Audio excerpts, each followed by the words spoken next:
Hi Maarten. Right now we are sitting in your shop. Where's the idea come from? Like your name is quite special, Trip Roaster.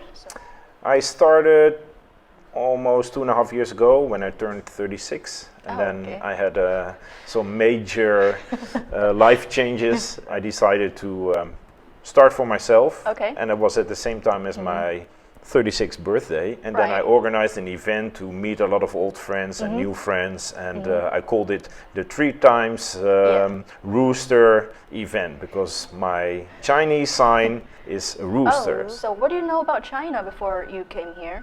I had quite some old university friends living here already. Actually, through that, I end up here as well. When I finally got the confirmation that I got a job here, I packed my stuff quite rapidly, and then I moved here, no preparation, and no language study, anything of that. What made you to decide, oh, I wanted this job, I want to go to this country?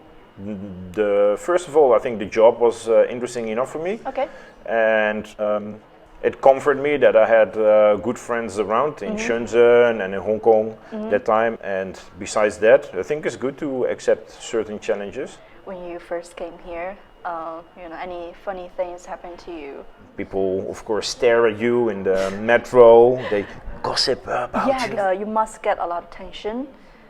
Firstly, yes. Right? So yeah, when you try to do your best in the taxi, then either most of the time I end up in the right place, but sometimes a little bit different. When you buy something at the local grocery shop, you get some vegetable, and then I can see the price already because they wrote it down, right? Yeah. And then I give the money to the lady, and then she said like, "Wow, you can read Chinese," but it's just the number, and the number is the same everywhere. So then, do you have like really bad food experience? when I just moved to China, and I saw there was the time of the durian, it was a good season, and then I saw it at the supermarket, and I was like, "What's that?" Very curious. So I bought a piece of durian, but did not pay much attention. And then after the next day in the fridge or 2 days, I was like, "Wow, what is this smell?" You know.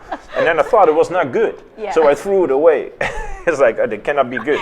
So you didn't. And then later I learned it's like this is the regular smell of the durian. Do you find it's hard to live in here? It depends. I don't want to be critical, but sometimes it's easier for foreigners. Sometimes it's more difficult. There is a stigma. There is a stigma on privileges for foreigners. Sometimes I don't believe in that because these days it's totally gone. But in general, I think the country developed a lot. But I do miss the local food, street food. It's all gone now. Due to regulations, I think, and that's a pity because the charm of Asia is people sit on the street, enjoy the food, drink together, and that's less and less. So